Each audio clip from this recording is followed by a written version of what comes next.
করে আমি উপভোগ করি। আমি একটা কথাই বলতে চাই যে এত সুন্দরী সুন্দরী মেয়েরা আমার এত ভালো লাগছে আজকে এখানে এসে। অঙ্কুশ এত বছর বর্তমানে থেকে কি করলো,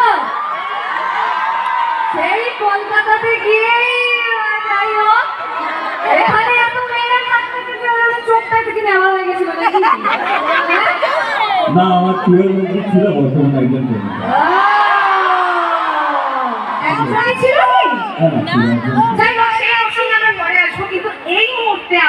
আচ্ছা, আরেকটা জিনিস কিন্তু সিক্রেট আছে, আমার এক প্রেমিকা এই কলেজে পড়তো। এটা কি নাম বলবো না, নাম বলবো। আচ্ছা হ্যাঁ, এই একবার এসো। বর্ধমানের বই নিয়ে আনছি। ইনি হচ্ছেন আমার মা, আমার মাসি। বর্ধমানের মাইতি দেখো। কি বলবো, এই কলেজে তুমি ঠিক গুনে গুনে কত মাস ধরে পড়েছিলে, তারপরে তাড়িয়ে দিয়েছিল। কিছু বলতে চাও? কেউ মারবে না, সবাই চেনে তোমাকে, এখানে কিচ্ছু হবে না, টেনশন নিও না। কিছু বলবে না তো? এখানকার queen তো।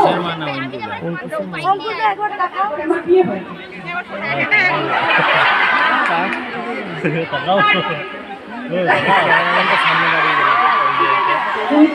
কলেজে এখন স্কুলে দিয়ে তারপরে আমি কলেজে পড়তে তাই জন্যই 1 মাস পর ছাড়িয়ে দিয়েছি।